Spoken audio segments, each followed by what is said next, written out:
reúne las leyes experimentales de la electricidad y el magnetismo, introducidas en las unidades anteriores. Como vimos anteriormente, tanto de electricidad y magnetismo, este científico desarrolló un modelo para poder que sean, digamos, más traducidas. Y estas ecuaciones desempeñan en el electromagnetismo un papel análogo a las leyes de Newton en la mecánica. Con estas ecuaciones, Maxwell pudo demostrar la existencia de ondas electromagnéticas. Estas ondas electromagnéticas son originadas por cargas eléctricas aceleradas o en movimiento, ya sea movimiento con cierto tipo de aceleración, y fueron producidas por primera vez en un laboratorio por Hertz en 1887. Imagínense ese tipo, cómo sería ese laboratorio, ¿no? Maxwell mostró que la velocidad de las ondas electromagnéticas en el vacío es igual a C1 sobre raíz cuadrada de la permeabilidad en el vacío multiplicado por la permitividad en el vacío. Y esto dio un valor aproximado de 3 por 10 a la 8 metros por segundo. Algunos utilizan los kilómetros, o sea, 3 por 10 a la 5 metros por segundo. Pero como en el sistema internacional la distancia, la longitud se mide en metros, entonces usamos 3 por 10 a la 8 metros por segundo. Esta velocidad coincidía aproximadamente con la velocidad medida de la luz, con lo que Maxwell supuso correctamente que la luz es una onda electromagnética. A partir de estas ecuaciones se determinaron numerosas leyes y teoremas de importancia en electrostática, magnetostática, electromagnetismo, teoría de circuitos, óptica, básicamente. Entonces, las ecuaciones de Maxwell se nutren de lo siguiente. Comienza, pues si podemos, por importancia, ¿no? Las leyes de Kirchhoff, las leyes de Coulomb, la ley de Snell, el teorema de Poynting, la ecuación de Poisson, las condiciones de contorno, cuando tenemos materiales diferentes, ecuaciones de Laplace, ecuaciones de onda. Entonces, todas estas leyes y ecuaciones fueron las que contribuyeron para que Maxwell desarrolle estas ecuaciones. La teoría electromagnética se resume en las ecuaciones de Maxwell. No ha podido contradecir ninguna de estas ecuaciones ni ha podido mejorarlas. Entonces, elaboré este pequeño programa que de las ecuaciones de Maxwell podemos tener la forma integral sin medios magnéticos y su forma diferencial también. Por otra parte, de las ecuaciones podemos determinar o desarrollar la ecuación de onda. Por otra parte, también se nutre de la conservación de carga y también la ley de Gauss para la electricidad, la ley de Gauss para el magnetismo, la ley de Faraday y la ley de Ampère. Estas son las 4 leyes que utiliza Maxwell para sus ecuaciones. Entonces, vamos a hacer un cuadrito más o menos de la forma integral y diferencial de cada una de las leyes. La ley de Gauss para campos eléctricos nos dice que la integral de superficie de la densidad del campo eléctrico multiplicado por la densidad por el diferencial de la superficie va a ser igual a integral de la densidad volumétrica de carga por el diferencial del potencial, y va a ser igual a la carga en su forma integral. En su forma diferencial nos dice que el gradiente multiplicado punto por la densidad del campo eléctrico es igual a la densidad superficial de carga, densidad volumétrica de carga, perdón. En la ley de Gauss para el campo magnético nos dice que la integral de superficie del campo magnético multiplicado punto por el diferencial de la superficie es 0. O sea, si tenemos si encerramos una superficie, según la ley de Gauss, esta integral del campo magnético, de la integral de superficie del campo magnético multiplicado por el diferencial de la superficie será 0. Y en la forma diferencial nos dice que el gradiente del campo magnético o la divergencia del campo magnético, el gradiente multiplicado punto por el campo magnético será igual a 0. La ley de Ampère-Maxwell nos dice que la integral de contorno de la intensidad del campo magnético multiplicado por el diferencial de la trayectoria va a ser igual a la integral de la densidad de corriente más la derivada, digamos, de la densidad del campo eléctrico con relación al tiempo, multiplicado punto por el diferencial de la superficie, es igual a la corriente, a la intensidad total de corriente. Y en su forma diferencial nos dice que el rotacional de la intensidad de campo magnético va a ser igual a la densidad de corriente más la derivada de la densidad del campo eléctrico con relación al tiempo. La ley de Faraday nos dice que en su forma integral nos dice que la integral de contorno del campo eléctrico multiplicado a punto por el diferencial del tamaño del conductor de la trayectoria va a ser igual a menos la integral de la derivada del campo magnético con relación al tiempo multiplicado punto por el diferencial de la superficie va a ser igual a el potencial o la fuerza electromotriz. Por otro lado, en su forma diferencial nos dice que el rotacional del campo eléctrico va a ser igual a menos la derivada del campo magnético con relación al tiempo. Esto, si usamos la forma vectorial, estas derivadas son todas considerando I, J y K. Donde, para resumir para expresar mejor este cuadrito, D va a ser igual a la densidad del campo eléctrico es igual a la permitividad por el campo eléctrico, donde epsilon es la permitividad del campo eléctrico. B va a ser a mi por intensidad de campo magnético, donde mi es la permeabilidad magnética. Y J, que es la densidad de corriente, va a ser igual a sigma, que multiplica el campo eléctrico, donde sigma es la conductividad.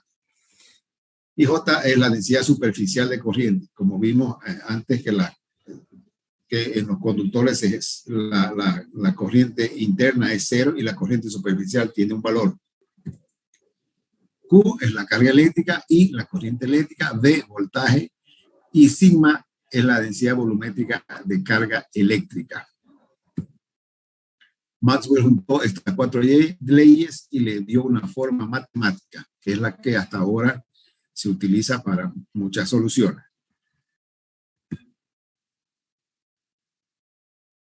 Ahora vamos a ver cada una de las leyes, vamos a tratar de desmenuzar cada una de estas leyes para poder entenderlas un poco mejor. Entonces comenzamos con la ley de Gauss para campos eléctricos. Es una ley sobre fenómenos eléctricos y en su enunciado establece que el flujo del campo eléctrico E, que atraviesa una superficie cerrada S, por ejemplo una esfera, es proporcional a la carga eléctrica Q que hay dentro del volumen V encerrado por la superficie. En su interpretación se puede decir que toda carga eléctrica viene con su propio campo eléctrico E.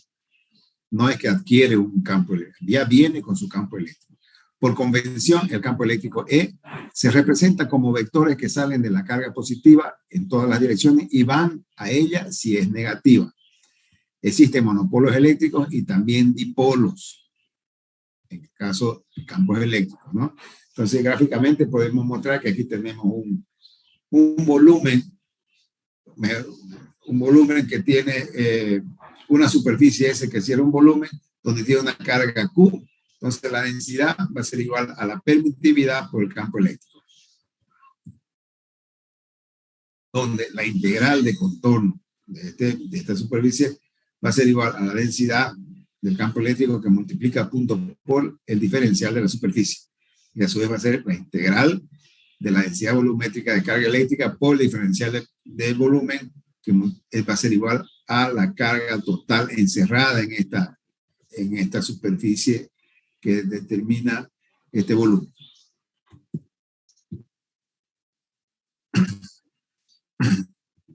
También, de acuerdo a la ley de Gauss para campos eléctricos, en líneas de transmisión, el campo eléctrico E sale del conductor superior que se carga positivamente durante el semiciclo positivo de la fuente hacia el inferior negativo en el semiciclo siguiente.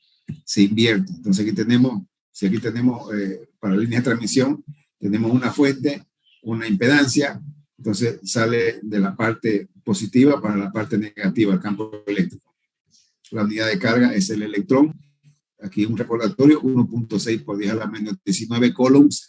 Deben tenerlo en su lista de fórmulas, en su formulario, el valor del electrón, para que no estén pidiendo que alguien les haga recuerdo. La ley de Gauss para campos magnéticos, por otra parte, es una ley sobre fenómenos magnéticos. En su enunciado establece que el flujo del campo magnético H, que sale de una superficie cerrada S, por ejemplo una esfera, es igual al flujo que entra. Por tanto, la carga magnética que hay en el interior de dicha superficie es nula. Es decir, no existen cargas magnéticas. Los campos magnéticos H, o la intensidad del campo magnético, a diferencia de los campos eléctricos, no comienzan ni terminan en cargas diferentes. Las líneas de los campos magnéticos H son cerradas y pasan por dos puntos diametralmente opuestos, los de polo norte y sur. No existen monopolos magnéticos, solamente dipolos. Es diferente en los campos eléctricos. En los campos eléctricos existen cargas eléctricas puntuales y existen dipolos eléctricos. Y tenemos, si tenemos una superficie encerrada, tenemos que el campo magnético va a ser igual a mi por H, que mi es la permeabilidad magnética que multiplica la intensidad del campo magnético, o campo magnético H también. Entonces, este va a ser la integral cerrada, la integral de contorno del campo magnético multiplicado punto por el diferencial de la superficie, va a ser igual a 0. Continuando con la ley de Gauss para el campo magnético, en un imán las líneas de los campos magnéticos H rodean al imán y salen del polo norte y entran al polo sur, como ya lo hemos visto anteriormente, ¿no? Entonces salen del polo norte y entran al polo sur. Las líneas de los campos magnéticos H. Curiosidades. En el 2010, hace 12 años atrás, se anunció el descubrimiento de monopolos magnéticos microscópicos en estructuras glaciares. Eso sucedió en la Antártida, dando lugar a un flujo que se denomina magnetricidad, pero no ha sido todavía confirmado. Por tanto, hasta el momento los polos magnéticos no pueden aislarse, solamente existen en pares, norte y sur. No va a encontrar un monopolo norte o un monopolo sur. Eso hasta el momento. Algunos científicos han descubierto monopolos magnéticos microscópicos, pero hasta el momento no se ha podido confirmar la existencia de los mismos. Ley de Ampère-Maxwell es una ley sobre inducción eléctrica.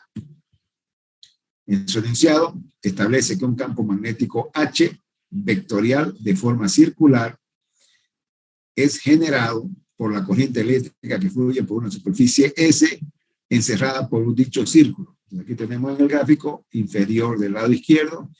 Si tenemos un conductor por el cual fluye, se le coloca una corriente de conducción,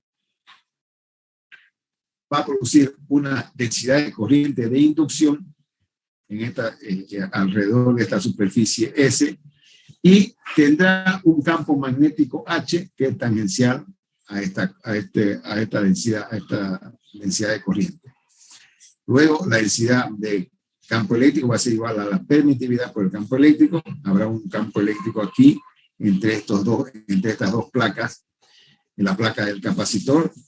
Este es un capacitor en este lado, otro capacitor genera estas dos placas, y la corriente de conducción va a continuar, donde la derivada de la densidad de corriente con relación al tiempo nos da la corriente de desplazamiento. Un campo magnético H circular puede ser generado de dos maneras: por la corriente eléctrica de conducción y su índice C, que fluye por un alambre conductor según la ley de Ampère original. La dirección del campo magnético H se determina por la regla de la mano derecha, y la dirección en cada punto es la tangente a la línea. Por la variación temporal del campo eléctrico E, según se establece con la corrección de Maxwell, Maxwell utilizó un capacitor para mostrar que un campo eléctrico E, variable con el tiempo, genera un campo magnético H, circular a su alrededor, como está en este gráfico, ¿no? También variable en el tiempo. Esta variación se conoce como corriente de desplazamiento. Entonces, la integral de contorno del campo magnético H multiplicado punto por el diferencial del tamaño del conductor va a ser igual a la integral de, abre paréntesis, la densidad de corriente eléctrica más la derivada de la densidad del campo eléctrico con relación al tiempo, que multiplica punto por la densidad de la superficie, y esto va a ser igual a la corriente total. En cambio, en el campo eléctrico se induce, o sea, un cambio en el campo eléctrico induce un campo magnético. O sea, si tenemos un campo eléctrico y le provocamos un cambio, esto automáticamente va a inducir en la generación de un campo magnético. La ley de Faraday es una ley sobre inducción magnética. En su enunciado establece que un flujo de campo magnético H, variable en el tiempo, que atraviesa la superficie encerrada por un círculo de perímetro L, una espira metálica o una simple curva imaginaria, induce una fuerza electromotriz FEM capaz de introducir una corriente eléctrica I variable que fluye por la espira.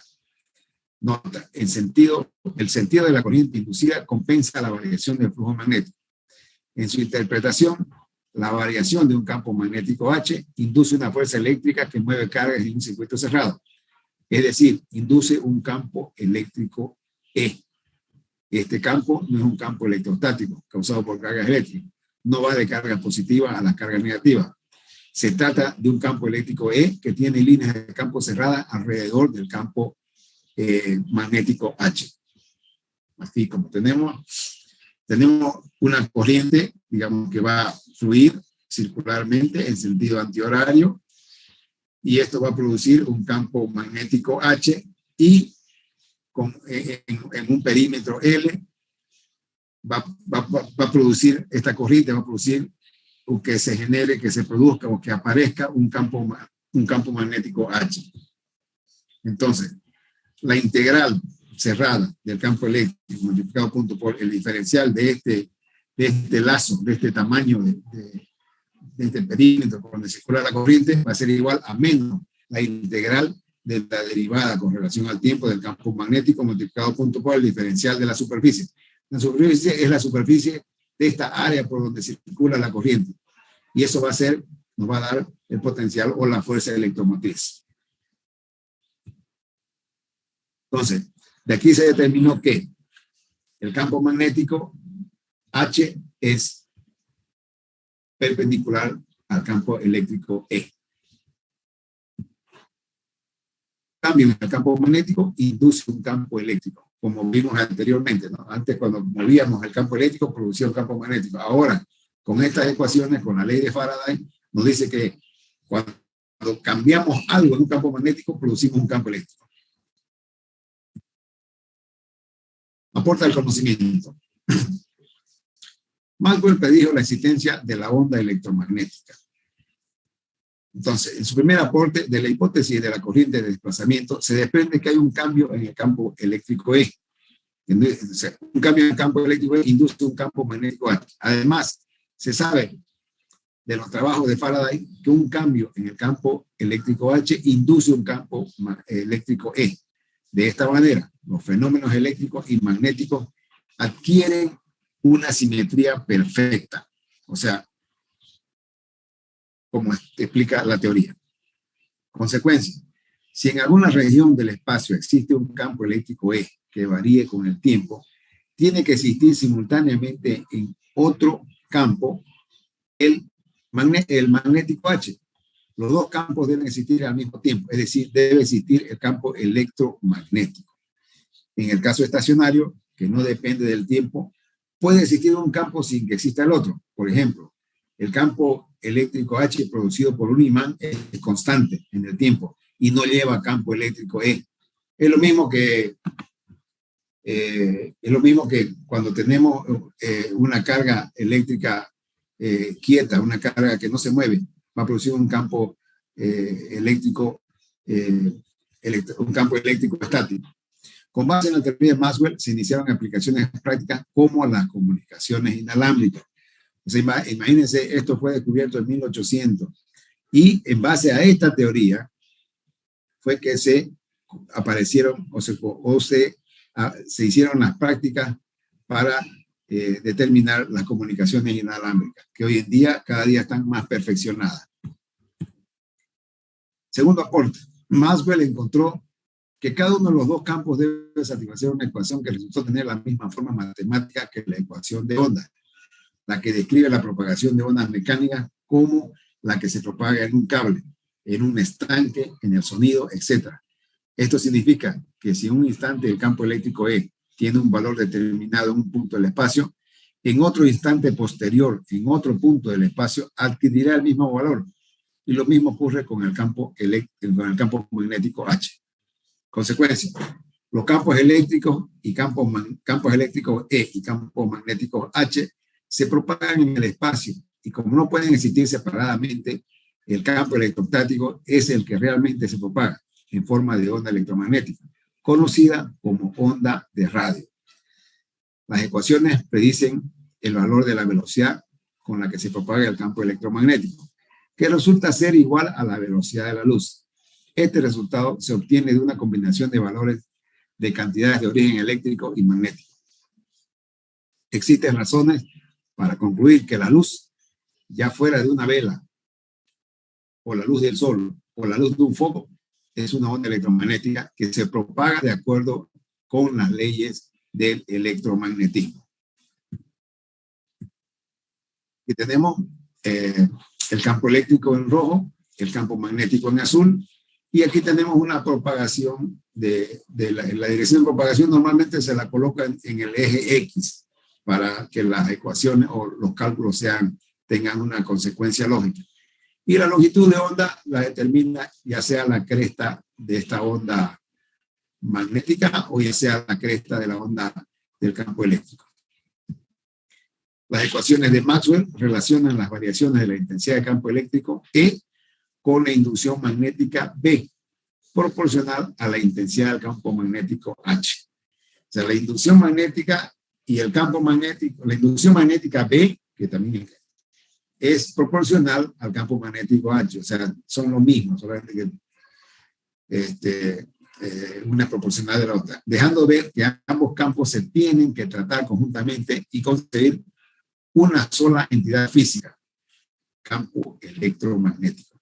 Las componentes eléctricas y magnéticas del campo electromagnético dependen del sistema de referencia adoptado para determinarlo y en cualquier sistema de referencia se cumple que un campo magnético variable u oscilante genera un campo eléctrico también variable u oscilante. El vector que representa el campo eléctrico y el que representa el campo magnético en cada punto son perpendiculares entre sí. Maxwell demostró también que combinando sus ecuaciones de electromagnetismo se obtiene una ecuación de onda.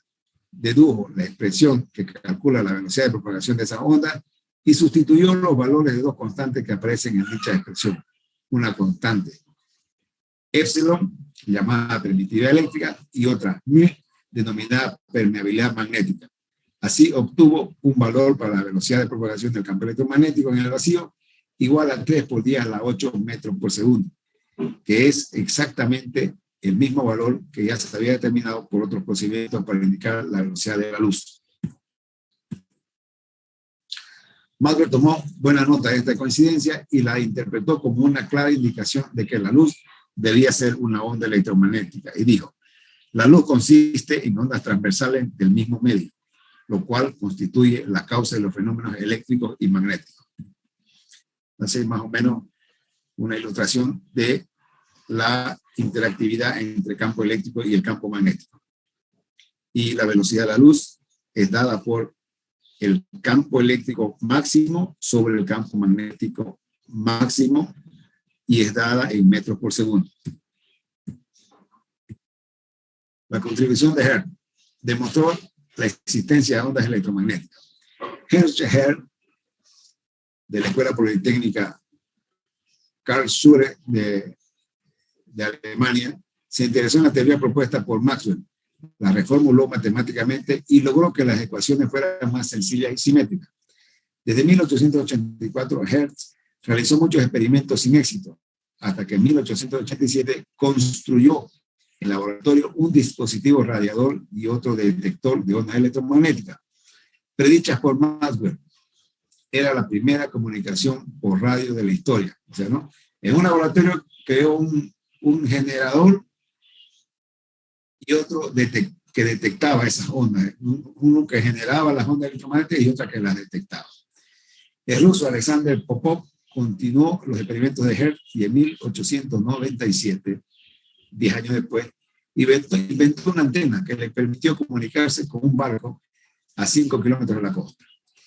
En el mismo año, 1887, el italiano Guillermo Marconi perfeccionó el invento para lograr una comunicación a 20 kilómetros de distancia y comenzó a comercializarlo, dando origen a la industria de la comunicación por radio, por la comunicación inalámbrica. O sea que la comunicación inalámbrica, fíjense cuántos años tiene hasta la fecha, ¿no? Entonces, básicamente lo que hizo Hertz, aquí ilustrado en estos pequeños dibujos extractados de sus prácticas de laboratorio, consistía en generar una esfera capacitiva, una varilla de cobre y un electrodo para descargar la chispa, ¿no? Y al otro lado una esfera capacitiva, también con varillas de cobre y con los electrodos en las puntas. Y esos estaban soportados por aisladores en un soporte de madera. El experimento de Hertz constituyó en generar esferas capacitivas que generaban la chispa, una bobina de Ruhmkorff, y esta misma chispa era escuchada por este receptor. La chispa que generaba aquí la recibía este otro receptor. Entonces, ahí se pudo establecer la primera comunicación a distancia inalámbricamente, ¿no? Y eso ha sido, actualmente tenemos las torres de transmisión en todo el mundo y por todos lados, ¿no? Nos inundan. Nuestra casa, nosotros estamos inundados por ondas electromagnéticas.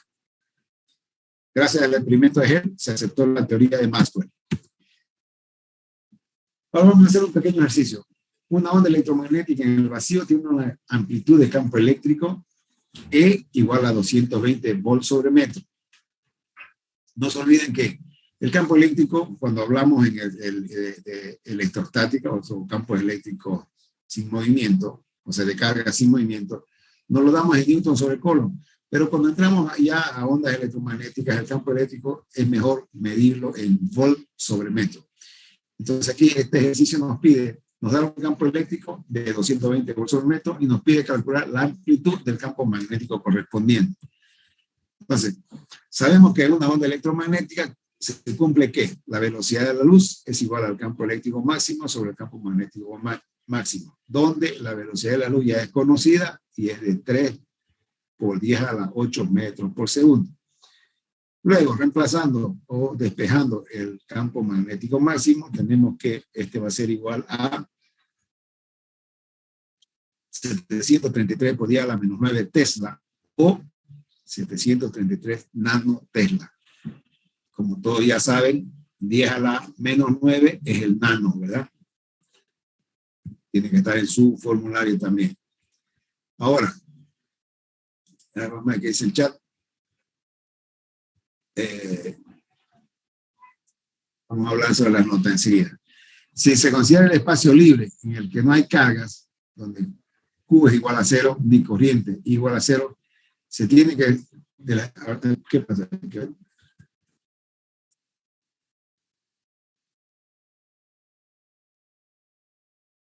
Si se considera el espacio libre en el que no hay cargas ni corrientes, se tiene que las ecuaciones del problema a tratar son integral de contorno del campo eléctrico multiplicado punto por el diferencial de la trayectoria o del perímetro va a ser igual a menos diferencial o menos la derivada con relación al tiempo de la integral de superficie del campo magnético por el diferencial del área.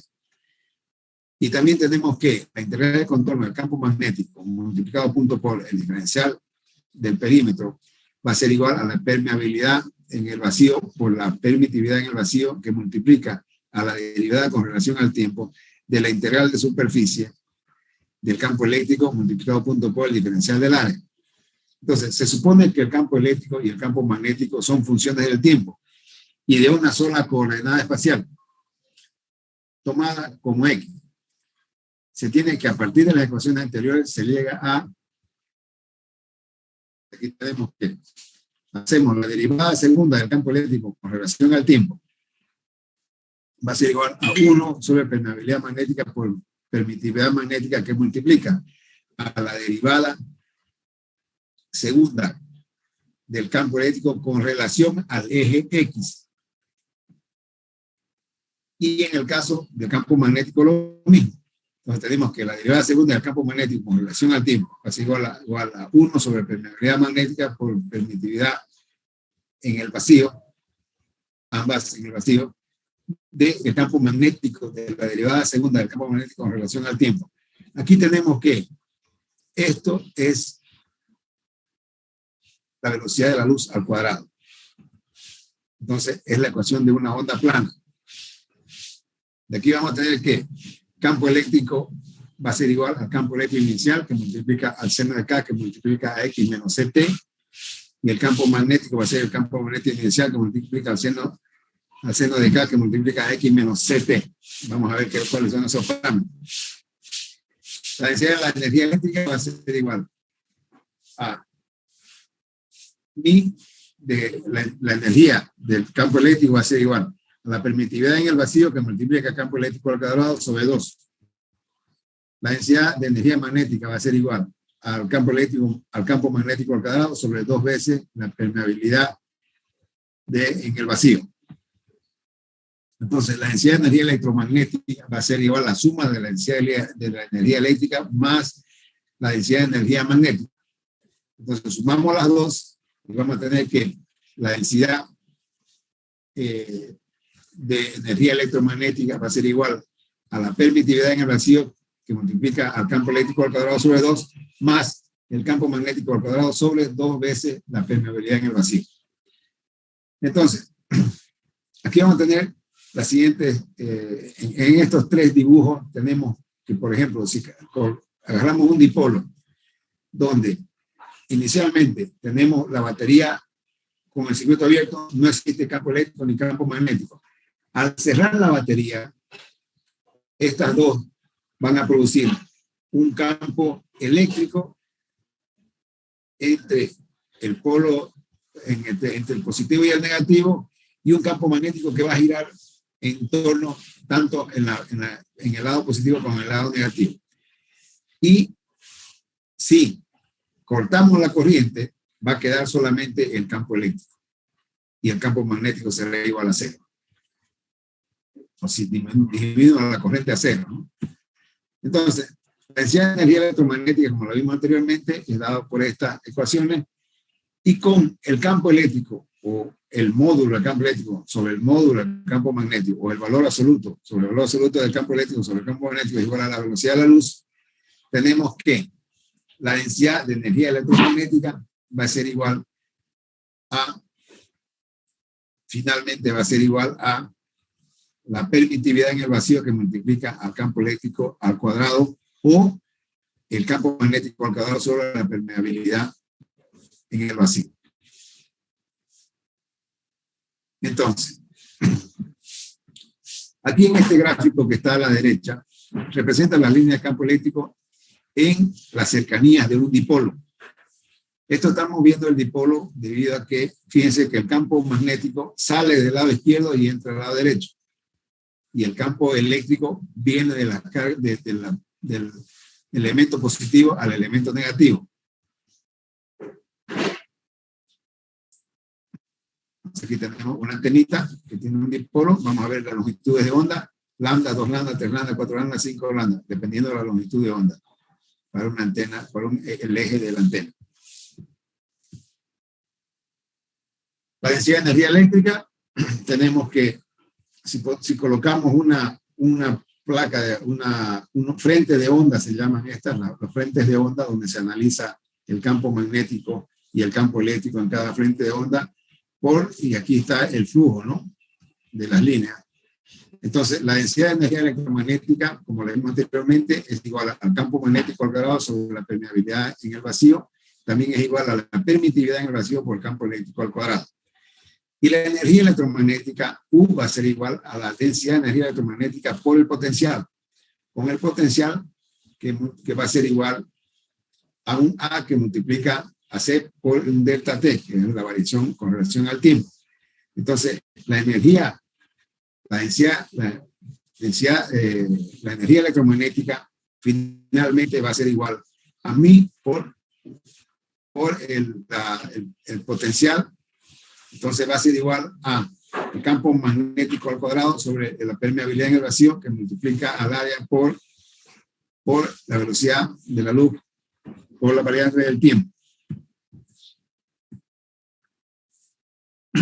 Energía de la onda electromagnética. La energía de la onda electromagnética va a ser la suma de la energía eléctrica más la energía magnética, con el campo eléctrico sobre el campo magnético igual a C. La energía eléctrica va a ser igual a la energía magnética. Entonces vamos a tener aquí que la energía de onda electromagnética va a ser 2 veces la energía eléctrica, o también 2 veces la energía del campo magnético. En definitiva, la energía de la onda electromagnética es igual a la permitividad en el vacío, que multiplica al campo eléctrico al cuadrado por el área de observación, por la velocidad de la luz, por el tiempo. O también es igual al campo magnético al cuadrado sobre la permeabilidad en el vacío, que multiplica al área del frente de onda por la velocidad de la luz, por el tiempo. ¿No? Esta es la variación, la velocidad de la luz y con relación al tiempo.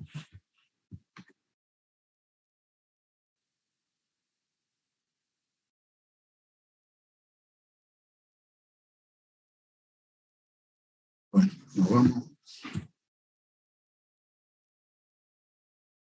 Flujo de energía de onda electromagnética. El flujo va a ser la energía con la variación del potencial. Entonces, el flujo de energía eléctrica por unidad de área y por unidad de tiempo, de ahí vamos a deducir un elemento que se llama vector de Poynting, que es lo que nos interesa. El vector de Poynting es determinado o representado por la letra S. El vector S va a ser igual al vector campo eléctrico por el vector campo magnético sobre la permeabilidad en el vacío. No les hablo lo anterior porque lo que nos interesa es el vector Poynting, que es el que determina los frentes de onda. Ahora vemos otro elemento importante, el momento. Recordando el momento lineal es el producto de la masa por la velocidad. Entonces, masa por velocidad, las unidades de medida en el sistema internacional son kilogramos por metro sobre segundo. La masa en kilogramos y la velocidad en metros por segundo. Entonces, ese es el momento lineal. Las ondas electromagnéticas transportan momento lineal, así como energía. Por lo tanto, se deduce que se ejerce presión sobre una superficie con una onda electromagnética e incide sobre ella. La presión está relacionada con la fuerza. El momento se relaciona con la fuerza, por lo tanto se deduce que el momento insinúa una fuerza. Maxwell demostró que el momento total P entregado a una superficie que absorbe toda la energía U que incide en esta en un tiempo estimado tiene una magnitud. Entonces, P va a ser igual a energía sobre C. Entonces, tenemos que el momento total P, que es en kilogramos metros sobre segundo, va a ser igual a la energía, que es igual a kilogramos metros cuadrados sobre segundo al cuadrado, sobre la velocidad de la luz, que es en metros sobre segundo. Un cuerpo negro, como una nota, un cuerpo negro es una superficie perfectamente absorbente, para el cual toda la energía se absorbe y nada se refleja. Si tenemos que una superficie es un reflector perfecto, entonces el momento entregado en un tiempo t para una incidencia normal es el doble que el dado por el momento absorbido completamente. Primero tenemos un momento U sobre C cuando va y se repite por la onda reflejada. Entonces, este momento para una reflexión completa va a ser igual a 2 veces U sobre C. Entonces, dependiendo de las condiciones de la superficie, los valores para el momento serán entre la energía sobre la velocidad de la luz y 2 veces la energía sobre la velocidad de la luz. En este caso, la incidencia es contraria a la dirección de la onda. Percepción de radiación. Recordando que la presión es la magnitud que relaciona la fuerza con la superficie o área sobre la cual se actúa, entonces la presión de radiación va a ser igual a la fuerza sobre el área. y en el sistema internacional sus unidades son el newton sobre metro cuadrado. Tenemos que el vector Poynting, S, es la tasa del flujo de energía en una onda electromagnética y su dirección es perpendicular al campo eléctrico y al campo magnético. Sus unidades de medida en el sistema internacional son, si tenemos que el vector Poynting es campo eléctrico por campo magnético sobre permeabilidad magnética, entonces sus unidades son Weber sobre metro cuadrado. Permeabilidad magnética en el espacio libre, como hemos visto anteriormente, es 4pi por 10 a la menos 7 newton sobre ampere al cuadrado, que es la capacidad de que una sustancia o medio para atraer o hacer pasar a través de sí los campos magnéticos.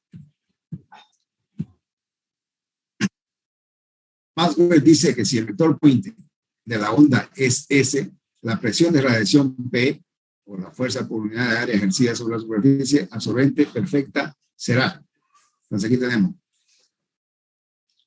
la presión de radiación, nos dice que es el vector Poynting sobre la velocidad de la luz. Entonces va a ser dada de esta manera.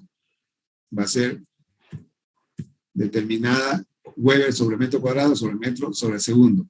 Ejemplo, la cola de un cometa es empujada hacia la dirección de la luz por la acción.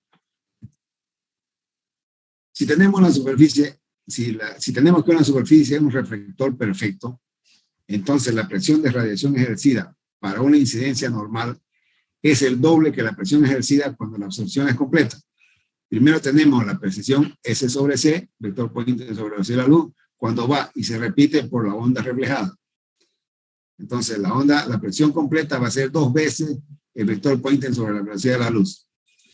Entonces, dependiendo de las condiciones de la superficie, los valores para la presión de radiación estarán o serán entre el vector Poynting sobre la velocidad de la luz y 2 veces el vector Poynting sobre la velocidad de la luz, debido a la onda completa, ¿no? Y como vimos anteriormente, esta incidencia normal en el sentido contrario a la dirección de la onda. Campos eléctricos y magnéticos en líneas de transmisión. Ahora vemos algo muy importante que lo usamos hasta ahora, bueno, cada vez tiene más aplicaciones, ¿no? Y es como referencia tenemos la ley de Gauss para campos eléctricos. Si se aplica un voltaje de su índice S a una línea de transmisión de 2 conductores, se genera un campo eléctrico entre ellos, ya que acumulan cargas opuestas. Tenemos 2 conductores haciendo como si genera una forma de una antena dipolo. Al estar la línea abierta, es decir, sin resistencia a carga, no fluye corriente eléctrica en el circuito. La onda eléctrica formada por los campos eléctricos llega al final de la línea y se refleja hacia el generador, porque no encuentra carga para disiparse o radiarse. No se experimenta ninguna radiación. Entonces, aquí vamos a ver, aquí tenemos, ¿no? Tenemos un generador, aquí aplicamos un voltaje de su índice S y va a determinar, como vimos anteriormente, ¿no? Va del positivo al negativo, el campo eléctrico. Para una línea de transmisión terminada en antena, la ley de Gauss y la ley de Ampere, si se aplica un voltaje de su índice S a una línea de transmisión de 2 conductores, se genera un campo eléctrico E entre ellos, ya que acumulan cargas opuestas. La dirección de los campos eléctricos se invierte en cada semicírculo de voltaje. Si los extremos de la línea se doblan en 90 grados, se obtiene una antena dipolo que se comporta como una resistencia de carga que hace fluir una corriente eléctrica I por la línea. Esta corriente genera a su vez un campo magnético H alrededor de los conductores. La dirección de la corriente y de los campos magnéticos H se invierte en cada semiciclo de voltaje. Entonces, gracias a la antena se experimenta la radiación del campo eléctrico E. Entonces, el que viaja es el campo eléctrico. Ahorita tenemos, fíjense, si tenemos 2 conductores y doblamos la punta en 90 grados, vamos a generar una antena dipolo. Entonces, aquí el campo eléctrico está en cuando está en paralelo, las dos tenemos los campos magnéticos girando en torno del paso de la corriente y el campo eléctrico va del positivo al negativo. Pero cuando llegan a la punta, donde está doblado a 90 grados, el campo eléctrico se refleja y aquí es donde se produce la radiación del campo eléctrico. Esta es una antena de dipolo en un elemento, la antena de dipolo es un elemento radiante. Ahora vemos el fenómeno del desprendimiento, que se conoce como radiación electromagnética.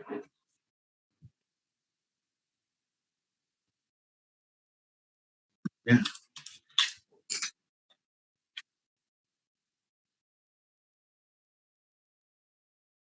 Tenemos lo que hemos visto anteriormente, es paso a paso. Tenemos una fuente, un beso índice S, que se le aplica a un elemento conductor. Ese elemento conductor va a generar un campo eléctrico y el campo eléctrico se va a reflejar, pero cuando cortamos la corriente, este campo eléctrico va a comenzar a viajar. Entonces, la radiación electromagnética, según las leyes de Gauss para campos eléctricos y Ampère-Maxwell, en el primer cuarto de ciclo, el voltaje, la dirección de la corriente I hacia la antena, se acumulan cargas positivas, ¿no?, en el conductor superior y negativas en el inferior, como lo hemos visto en el dibujo anterior. El circuito se cierra a través de la corriente de desplazamiento que siguen las líneas de campo eléctrico E. Cuando hacemos el campo eléctrico, la corriente de desplazamiento del campo eléctrico E. En el siguiente cuarto de ciclo, las líneas de campo eléctrico E aún se propagan, pero la carga de los conductores disminuye porque empiezan a introducirse cargas opuestas. La corriente I disminuye, generándose líneas de campo opuestas, como vimos acá. Aquí se producen, la línea de campo viene y se produce la línea de campo opuesta.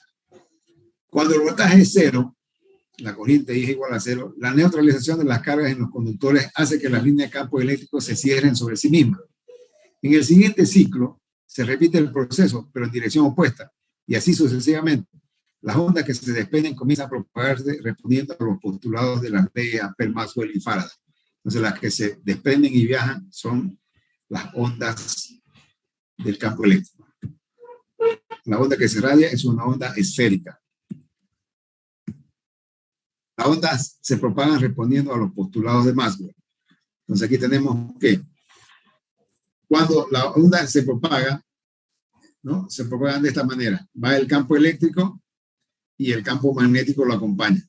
¿Ya? Son ondas que tienen forma esférica hasta que llega a un receptor donde recepciona el campo eléctrico, el campo magnético y la corriente que llega. Y esta onda se propaga a una velocidad de 300.000 kilómetros por segundo. Electromagnética. De acuerdo con la hipótesis de la corriente de desplazamiento de Ampère-Maxwell, un campo eléctrico E que varía en el tiempo induce un campo magnético H, también variable en el tiempo. De acuerdo con Faraday, un campo magnético H que varía en el tiempo induce un campo eléctrico E, también variable en el tiempo. Los dos campos existen al mismo tiempo, es decir, el campo electromagnético que se propaga a la velocidad de la luz. En el sitio distante, el campo magnético H rodea la antena receptora e induce una corriente de inducción I, con lo que se establece una comunicación por radio. La energía eléctrica y magnética se convierte en energía electromagnética. ¿Qué es longitud de onda? Ya lo hemos visto anteriormente, pero volvemos a repetirlo.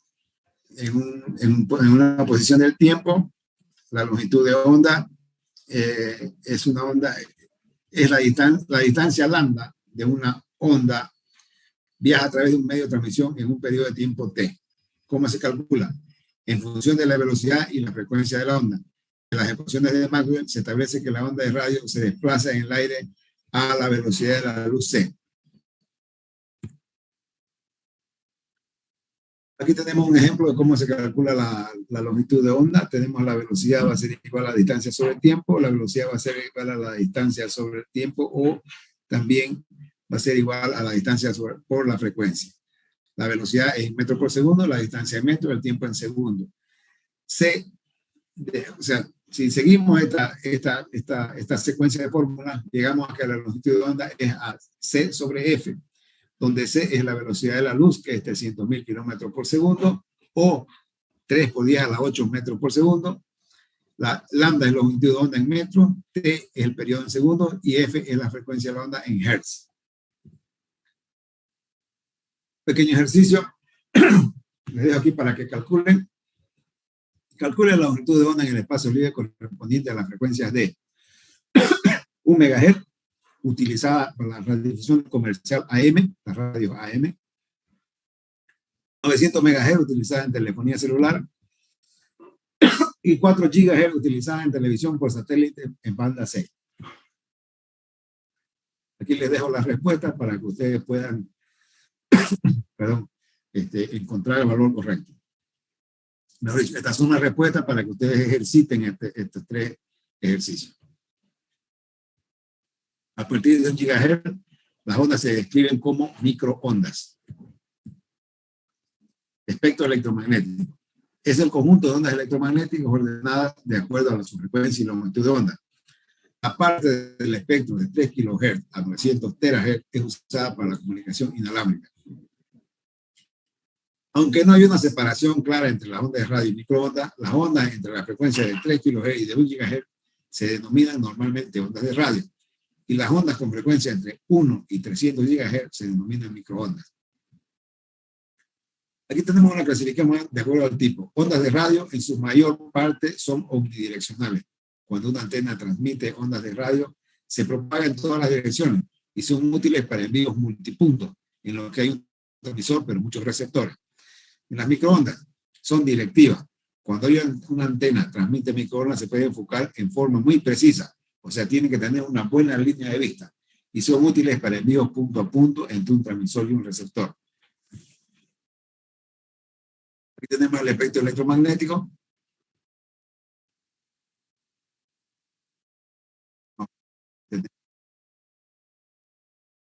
Desde telefonía hasta los rayos gamma. A mayor frecuencia, menor longitud de onda y viceversa. Aumenta la frecuencia, disminuye la longitud de onda. ¿Cómo se divide el espectro para las ondas de radio? Aquí les traigo un cuadrito para que más o menos tengan, por si es que lo han visto anteriormente o si no lo han visto. Aquí tenemos las ondas de radio que tenemos de VLHF de 3 kHz a 30 kHz, una longitud de onda máxima de 100 kilómetros, una longitud mínima de onda de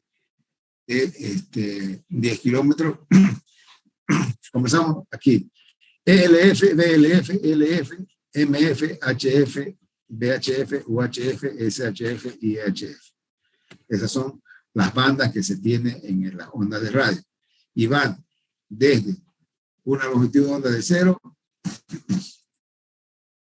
a 100 kilómetros hasta una longitud de onda muy pequeñita de 1 milímetro, ¿no? El origen de los nombres. Cuando entró en su uso el sistema para etiquetar la frecuencia, solo se consideraron las bandas de baja, media y alta frecuencia, LF, MF y HF. Nadie esperaba pasar los 30 MHz.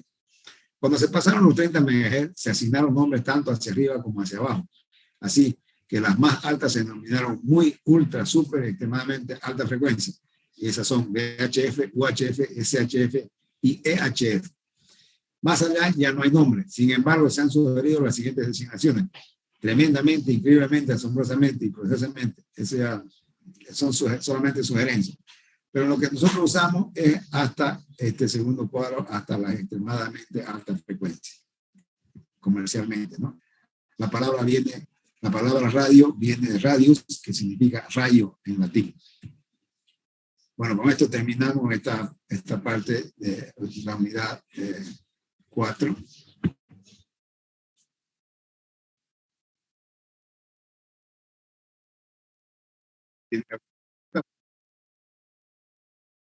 Compartirlo. Bueno, veamos el chat. Ya, las notas no las he terminado de subir. ya están todas listas. Espero que hasta la noche las tengan para que las puedan compartir. En cuanto las tenga en la plataforma, le voy a avisar al coordinador para que les haga saber.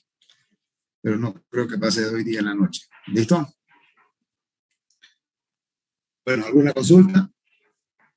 Como les decía al comienzo, también este fin de semana va a estar la lista de ejercicio para que ustedes vayan mirando y practicando.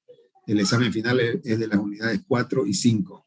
Nos falta la parte de óptica para que ustedes vayan, que entra, esta parte es, digamos, la antesala a la óptica, que es también muy interesante. ¿Listo? ¿Alguna pregunta? Vamos a ver, Yamil, vamos a ver si es que amerita, no hay problema en darle repechaje. Por eso tenemos que terminar lo más rápido posible para que no dé tiempo antes del 23 de julio y hacer poder darles un repechaje. Por mí no hay ningún problema. La intención mía es colaborarlo a todos y que todos puedan aprobar la materia, sin excepción. ¿Listo? Bueno, jóvenes, les agradezco por su presencia y les pido disculpas nuevamente por el corte. No pude terminar bien la primera clase de teoría de campo debido a la falta de conectividad. Lo que pasa es que en el edificio no hay VPN, la conexión es plana, entonces cuando hay algún cambio nos afecta a todos y parece que estaban haciendo algunas correcciones en los laboratorios y por eso es que a cada rato me botaba a mí y todos quedaban conectados y yo me quedaba hablando solito. No me escuchaban, tenía que volver a repetir, por eso es que terminé tarde también y no pude, la verdad no pude terminar la clase, tuve que suspenderla. Listo, muchas gracias por todo y los espero el próximo miércoles a las 11:30 de la mañana. Muchas gracias.